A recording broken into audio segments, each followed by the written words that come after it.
Good morning everyone, welcome to knowledge account. আমি কুন্তল মাহিন্দার তোমাদের সাথে 23 জুন 2024 এর ডেলি কারেন্ট অ্যাফেয়ার্স নিয়ে ডিসকাস করব উইথ স্ট্যাটিস্টিক্যাল। দেখো, আজকে যেহেতু রবিবার, শুধু সকাল 6টার ডেলি কারেন্ট অ্যাফেয়ার্স এর ক্লাসটাই রয়েছে, বাদ বাকি আর কোনো ক্লাস হবে না। শুধু 9টার সময়, তোমাদের 9টা থেকে 10টার মধ্যে আমি যে নতুন ব্যাচগুলোর কথা বলেছিলাম সেগুলো পাবলিশ হবে। তোমরা টেলিগ্রামে খেয়াল রাখবে, ওখানে আমি তোমাদের লিঙ্ক শেয়ার করে দেবো। আর তোমরা আমাদের মান্থলি বা ইয়ারলি কারেন্ট অ্যাফেয়ার্স যদি কালেক্ট করতে চাও, যে কোনো ভিডিও টাইটেলের উপর ক্লিক করে নিয়ে দেখবে এখানে মোর রয়েছে, ওখানে তোমাদের প্রত্যেকটা লিঙ্ক দেওয়া রয়েছে। একদম শেষকালে yearly current affairs, monthly current affairs আছে, ওখানে গেলেই তোমরা কালেক্ট করতে পারবে, অথবা আমাদের অ্যাপে গিয়েও তোমরা ইবুক সেকশন থেকে এটা কালেক্ট করতে পারবে।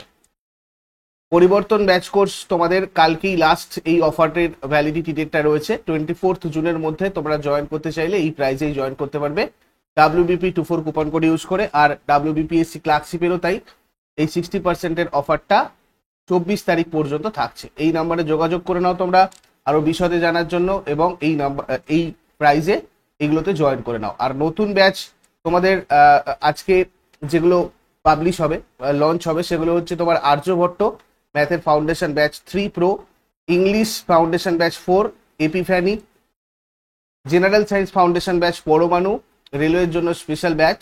এগুলো সবকটাতেই লঞ্চ অফার থাকবে। তোমাদের 9টা থেকে 10টার মধ্যে যে ভিডিওটা পাবলিশ হবে তোমরা দেখে নিও।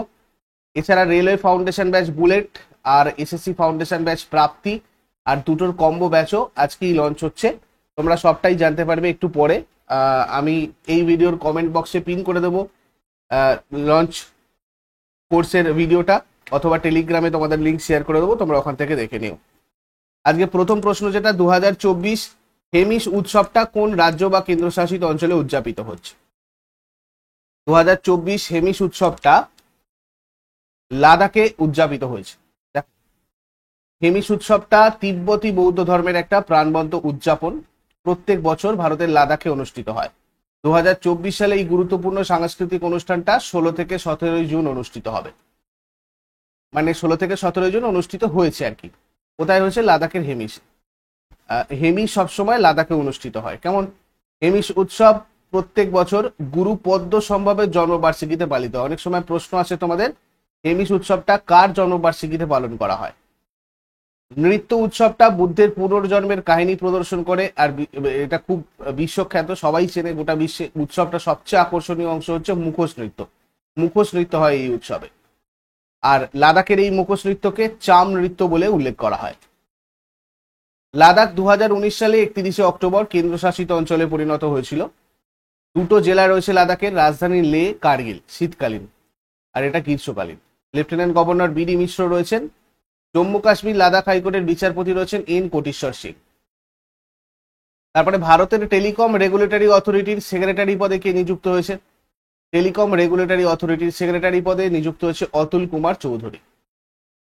The Telecom Regulatory Authority of India, TRAI, is a regulatory body set up by the Government of India under Section 3 of the Telecom Regulatory Authority of India Act 1997. এই একটাও কবে পাস হয়েছিল এটা মনে রাখবে।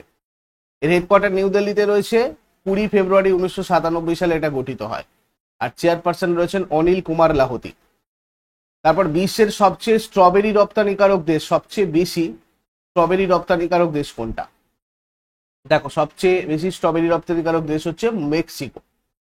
মেক্সিকো বিশ্বব্যাপী শীর্ষস্থানীয় স্ট্রবেরি রপ্তানিকারক হিসাবে প্রায় 201.6 মিলিয়ন কিলোগ্রাম স্ট্রবেরি প্রেরণ করেছে এখনো পর্যন্ত বিভিন্ন দেশে। তারপরে ভারতের বৃহত্তম সয়াবিন উৎপাদনকারী রাজ্য কোনটা? সব থেকে বেশি সয়াবিন উৎপন্ন হয় কোথায়? মহারাষ্ট্রে। দ্য থার্ড, মানে 3 largest ginger producing state in India আর লিস্টেড বিলো। জিঞ্জার যদি আমরা দেখি এখানে, আচ্ছা এখানে তোমাদের এটা সয়াবিন হবে, ঠিক আছে, একটু চেক করে নেবে। প্রথমে রয়েছে মহারাষ্ট্র, তারপরে রয়েছে মধ্যপ্রদেশ, তারপরে রয়েছে রাজস্থান। ক্লিয়ার? আচ্ছা, বিএসএনএল এর ডিরেক্টর, মানে বিএসএনএল এন্টারপ্রাইজের ডিরেক্টর হিসাবে নিযুক্ত হয়েছেন কে? সুধাকার রাও পাপা। ভারত সঞ্চার নিগম লিমিটেড, বিএসএনএল এর ফুল ফর্ম হচ্ছে ভারত সঞ্চার নিগম লিমিটেড। তো এটার এন্টারপ্রাইজের ডিরেক্টর হিসেবে উনি নিযুক্ত হয়েছেন। প্রতিষ্ঠিত হয় এটা 15 সেপ্টেম্বর 2000, সদর দপ্তর নিউ দিল্লিতে। কেন্দ্রীয় যোগাযোগ মন্ত্রী অশ্বিনী বৈষ্ণব এই রিলেটেড। আর ভারত বিএসএনএল এর মেন চেয়ারম্যান এর এমডি হচ্ছেন প্রবীণ কুমার পরওয়ার। কর্ণাটক রাজ্যের রাজ্যপাল থাওয়ারচাঁদ গেহলট কোথায় জাতীয় যোগ অলিম্পিয়াড 2024-এর উদ্বোধন করেছেন?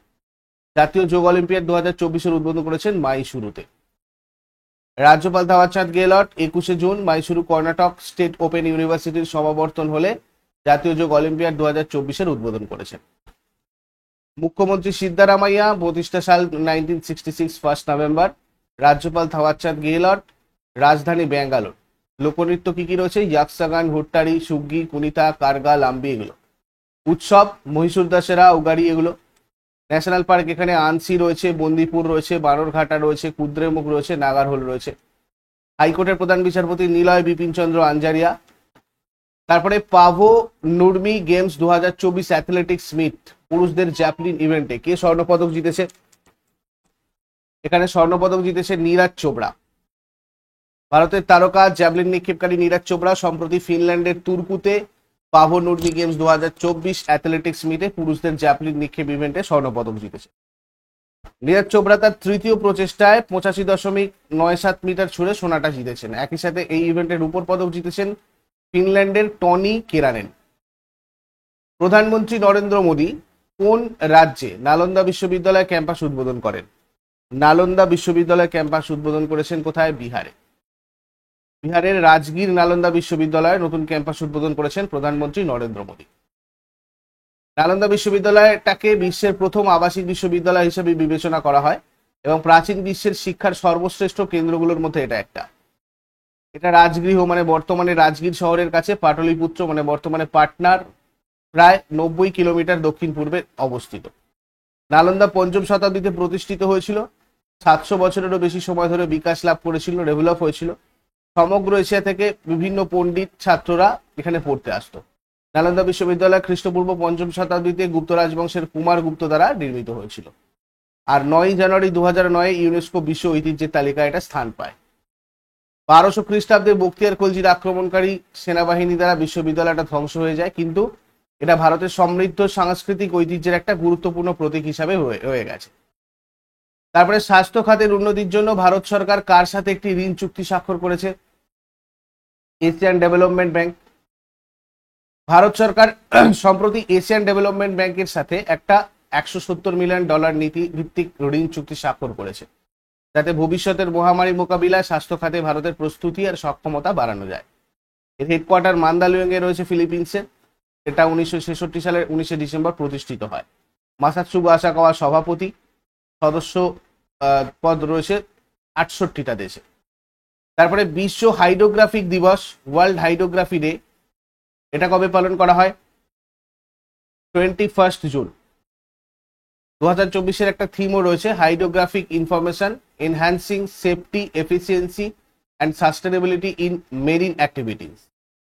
হাইড্রোগ্রাফিক গুরুত্ব এবং সংশ্লিষ্ট বিষয় বিশেষজ্ঞদের কাজ তুলে ধরার জন্য এই দিনটা পালন করা হয়। এছাড়া এই দিবস উপলক্ষে সামরিক জীবন সুরক্ষা এবং নেভিগেশন সুরক্ষা সম্পর্কে সচেতনতার বার্তা দেওয়া হয়। 2006 সাল থেকে এটা পালন করা হচ্ছে। তারপরে বিশ্ব সঙ্গীত দিবস, ওয়ার্ল্ড মিউজিক ডে কবে পালন করা হয়? 21 জুন বিশ্ব সঙ্গীত দিবসও পালন করা হয়। সঙ্গীতের গুরুত্ব তুলে ধরতে প্রত্যেক বছর এটা পালন করা হয়। 1982 সালে ফ্রান্সে আয়োজিত একটা সঙ্গীত উৎসবের পর এটা পেটে দা লা মিউজিক নামে পরিচিত হয়, যার অর্থ ফেস্টিভ্যাল অর্থ মিউজিক। 2024-এর এটা থিম ছিল মিউজিক অন দ্য ইন্টারসেকশন। এরপর আগের দিনের হোমওয়ার্কগুলো সবাই মিলিয়ে নাও। ভারতের প্রথম আন্তর্জাতিক টি-20 ম্যাচে ভারতের হয়ে অধিনায়কত্ব করেছিলেন বীরেন্দ্র সেহবাগ। বাংলার বিখ্যাত আদিনা মসজিদ নির্মাণ করেছিলেন কে? সিকান্দার শাহ। আর আজকে তোমাদের জন্য প্রশ্ন থাকবে, ইবন বতুতা কার আমলে ভারতে এসেছিলেন? কোন বিখ্যাত শাসক কুতুব মিনারের কাজ সমাপ্ত করেছিলেন? এইগুলো শেষকাল আমাকে কমেন্টে জানো। শর্ট করে আগের দিনের গুলো কুইক রিভাইজ করে নেবো। যারা যারা লাইভে রয়েছে অ্যান্সার করার চেষ্টা করবে। 22 জুন 2024-এর প্রশ্ন আমাদের ছিল, ইন্ডিয়ার মোস্ট ভ্যালিউড সেলিব্রিটি ব্র্যান্ডের তালিকায় প্রথম স্থানে রয়েছেন কে? বিরাট কোহলি। ভারতের বৃহত্তম আদা উৎপাদনকারী রাজ্য কোনটি?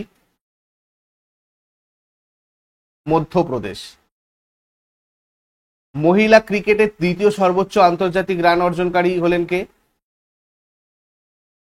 প্রীতি মান্দানা। বিশ্বের বৃহত্তম জাফরান উৎপাদনকারী দেশ কোনটা? ইরান। প্রবাসীদের জন্য ভারতের সবচেয়ে ব্যয়বহুল শহরের তকমা পেয়েছে কে? মুম্বাই। ভারতের সর্বাধিক ক্যাপসিকাম উৎপাদনকারী রাজ্য কোনটি? পশ্চিমবঙ্গ। ভারতের প্রথম কোন আন্তর্জাতিক বিমানবন্দর লাগেজ চেকিং এর জন্য স্বপরিষেবা ব্যবস্থা চালু করেছে? ইন্দিরা গান্ধী আন্তর্জাতিক বিমানবন্দর। পেটিএম এর ইন্ডিপেন্ডেন্ট ডিরেক্টর হিসেবে কাকে নিযুক্ত করা হয়েছে? Rajiv Agarwal. Kerala university of health sciences দ্বারা সম্মানসূচক ডক্টর অফ সায়েন্স ডিগ্রি প্রদান করা হয়েছে কাকে? পি মাধবান কুট্টি ওয়ারিয়ার। আন্তর্জাতিক যোগ দিবস 2024-এর থিম কি? Yoga for self and society. এগুলো ছিল তোমাদের আগের দিনের প্রশ্ন। ইউজফুল বলে মনে হলে লাইক করো, বন্ধুদের সাথে শেয়ার করো, আর যারা নতুন রয়েছে প্রতিদিন সকাল 6টার সময় ডেইলি কারেন্ট অ্যাফেয়ার্স এর আপডেটের জন্য নলেজ অ্যাকাউন্টকে সাবস্ক্রাইব করে বেল আইকন প্রেস করে অলে ক্লিক করে নাও। Thank you so much. Next ক্লাসে আবার সবার সাথে কথা হচ্ছে। Have a great day.